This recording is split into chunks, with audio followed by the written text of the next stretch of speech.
Hello my YouTube friends and welcome back to another video. So today's video is a day in the life of a 5th grade student teacher who is in the middle of a global pandemic and virtually teaching from home.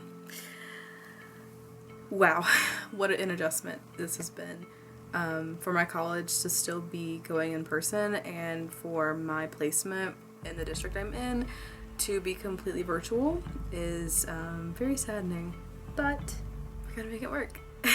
So I had planned on filming the whole first week of student teaching, which was last week. I am in week 2. It is Thursday of week 2, so we're almost done with week 2. I had planned on filming that whole first week. However, I ended up getting corona.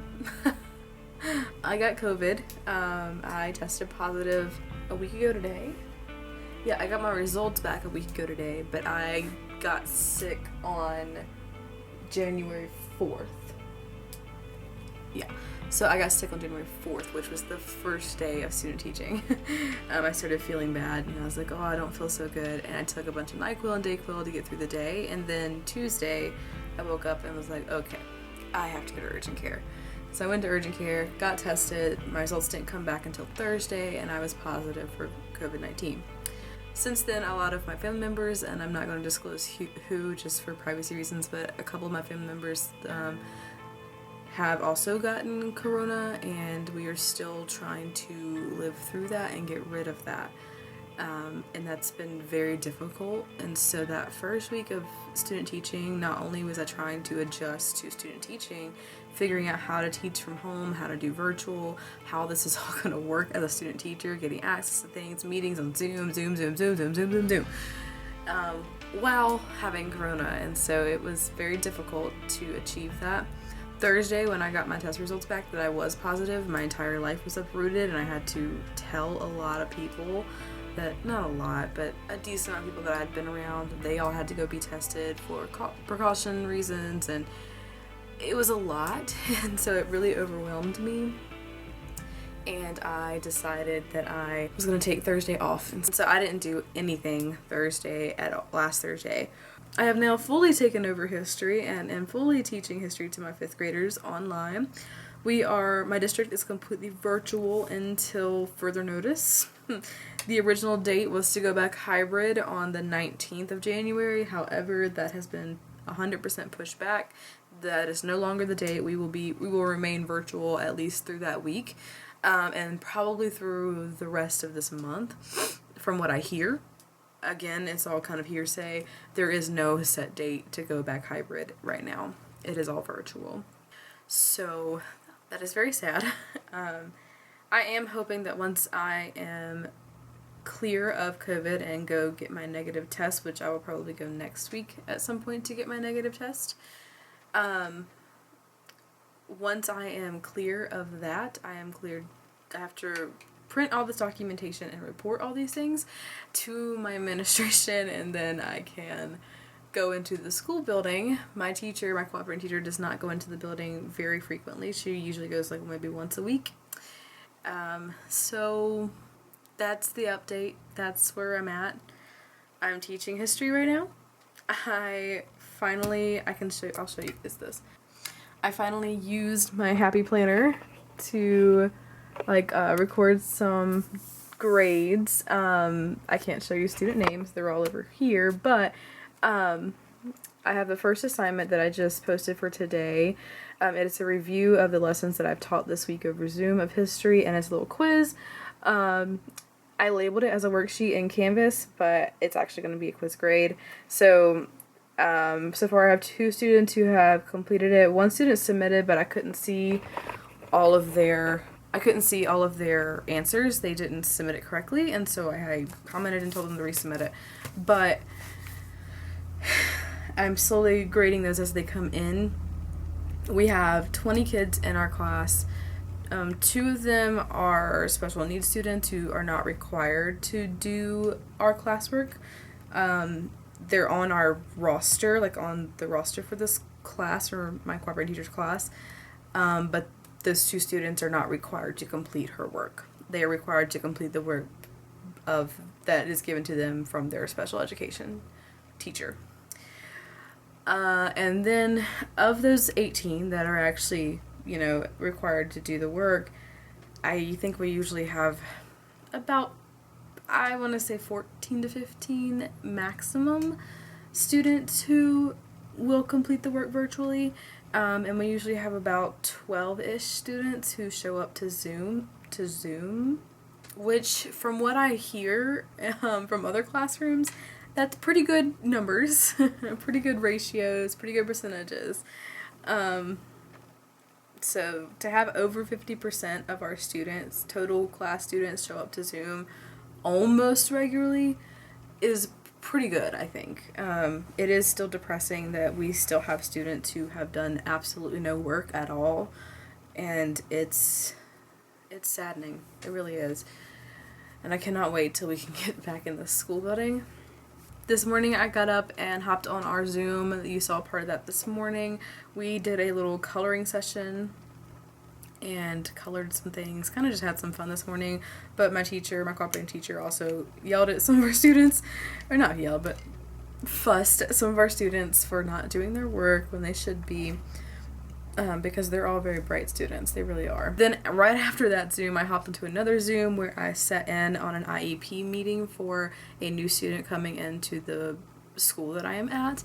I am also getting my special education endorsement, and so part of the requirements for my special education endorsement is to have 45 extra hours. So I have to have 300 hours in student teaching. 150 of those 300 have to be instruction based, and 150 of those hours have to be everything else. So 300 total plus the 45 special ed requirement hours. So I have to have IEP meetings, working with special ed students, whatever else that teacher needs me to do, but it's just 45 extra hours. So in total, for student teaching, in 3 months, I have to acquire 345 hours. Right now, I am the most concerned about the 45 sped hours. I only have an hour and a half right now of sped hours, so that's a little stressful. But we're gonna just make it work. I'm also the only person in my program in student teaching that is not teaching from a school building. So there are only 2 of us in the district that I'm in, and then the other people in my program are in a different district. And so the other district that I'm not in, they are, I think right now they're remote and they're virtual, but in like maybe this week or next week, I don't know, very soon that they're going, all students go back 4 days a week. Not even hybrid, like all students 4 days a week, which I'm jealous because I want to be in a classroom so bad. At the same time, I also just had corona, so I want to play it safe. I'm not feeling so great today. My ears are really hurting. So I don't know if it's just sinuses or if I'm getting an ear infection or if I'm getting corona again, because we've been passing it around. And it seems that I'm the only one who's actually gotten over it fully one time. So I don't know. It's very stressful, and I'm not sleeping much, so that's been very hard too.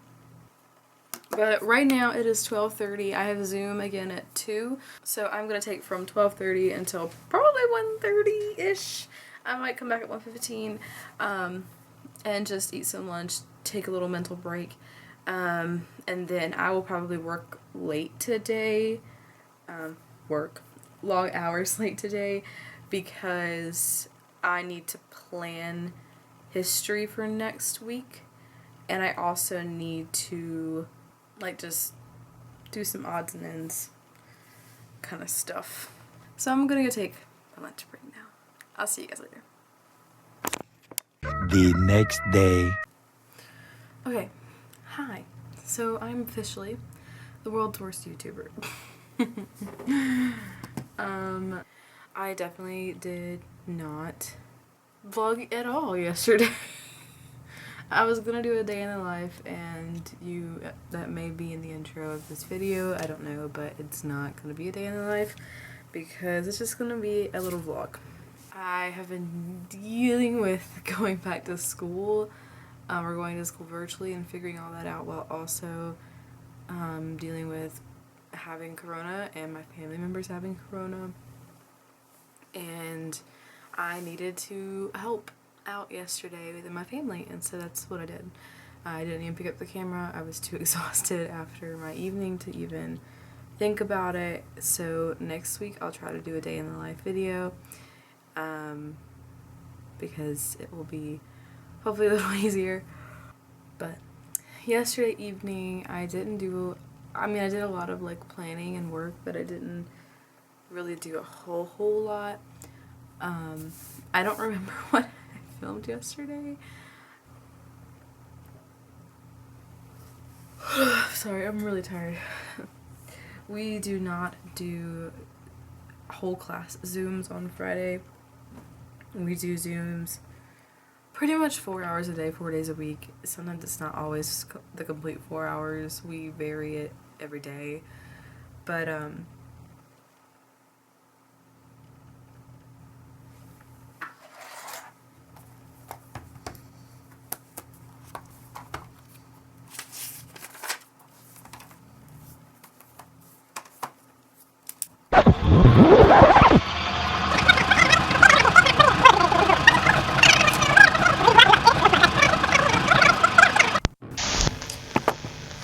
okay, so right now I'm lesson planning. My camera might die, but if it does, I have another battery.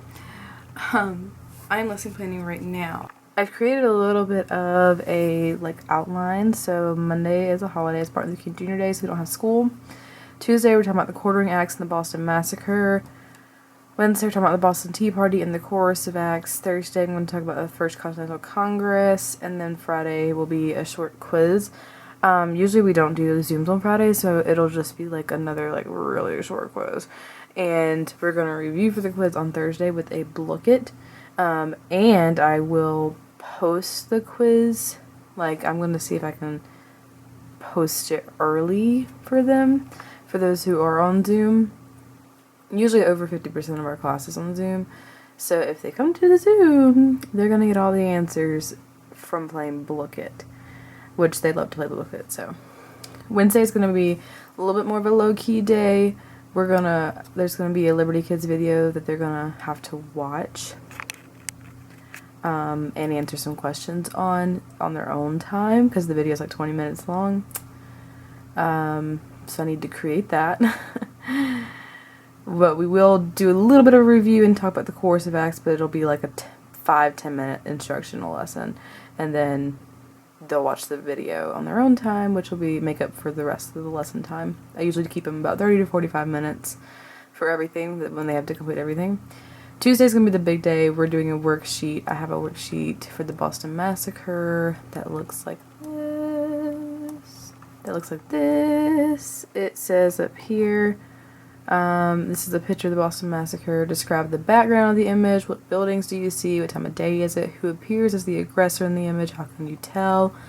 How did the townspeople appear in the image? What are they doing? How did the British soldiers appear? What are they doing? And then find another image of the massacre on Google, and what are some of the differences you see? So they'll just be asked to complete this.